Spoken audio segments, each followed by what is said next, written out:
smooth mode. Smooth.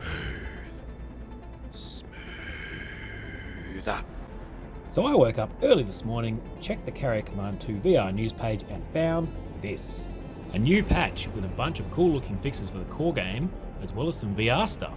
Improved controller instructions, etc. Smooth movement, a small update, are you kidding me? So has it worked? Yes, or mostly. Like all initial implementations of features released quickly into production, it did the job, but with a few caveats and inconsistencies. I'll just run through a couple. It was a little bit too low, the point of view, especially when you, like if you sat in a seat, it felt like you were like a little tiny person, maybe an 8-year-old, crouched down onto the seat trying to peer up onto the screen. So okay, don't sit on the seat. This leads on to some other things in that the collision boundaries made you get stuck quite often. So especially around the chairs and some odd bits where it felt like you should be able to get closer to the console, but you couldn't. It also, apart from having collision boundaries that inhibited me being able to see screens and out of windows sometimes, it clipped through a bunch of doors and walls. Yeah, it's not a big deal because a lot of those doors and walls were in, say, the other parts of the carrier that you wouldn't normally go into unless you were just walking around and looking around, which is what I was doing.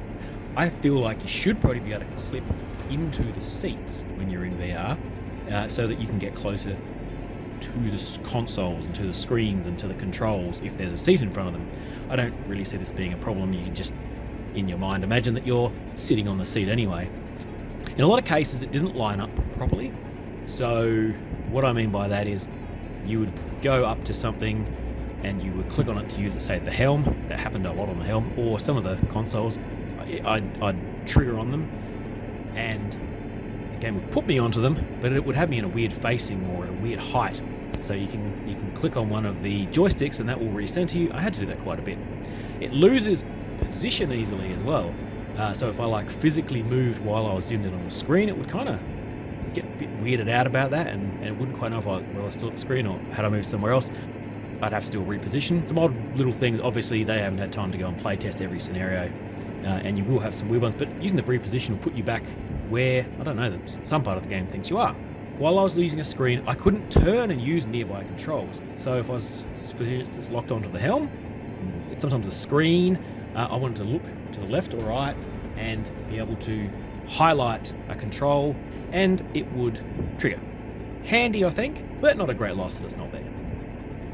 I didn't notice, just moving on to a few things that aren't related to the movement, I didn't notice any improved controller instructions when you looked at the controllers. That would certainly be nice. There were actually, I think, in one instance, somebody was telling me when I was in a vehicle wasn't quite the right instruction. They could improve the vehicle controls, so it's possible to fly and fire at the same time, so I can manually control and fire a missile or drop a bomb or something like that. There is still no zoom.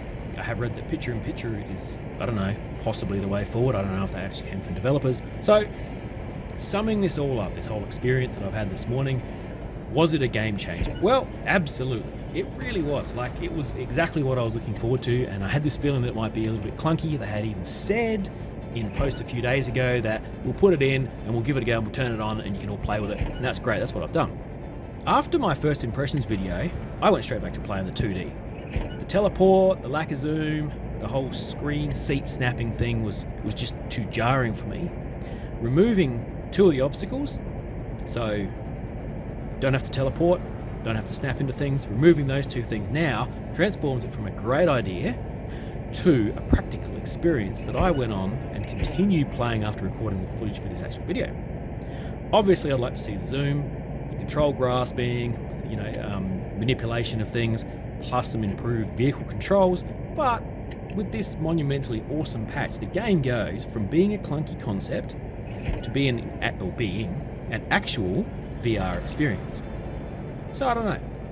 Have you played it yet? What are you looking forward to next in the upcoming patches? Thank you for watching my video. I encourage you to go and check out my first impression video if you haven't already looked at it. And I will be back with more in the future. Have a fantastic day. See you then. Bye.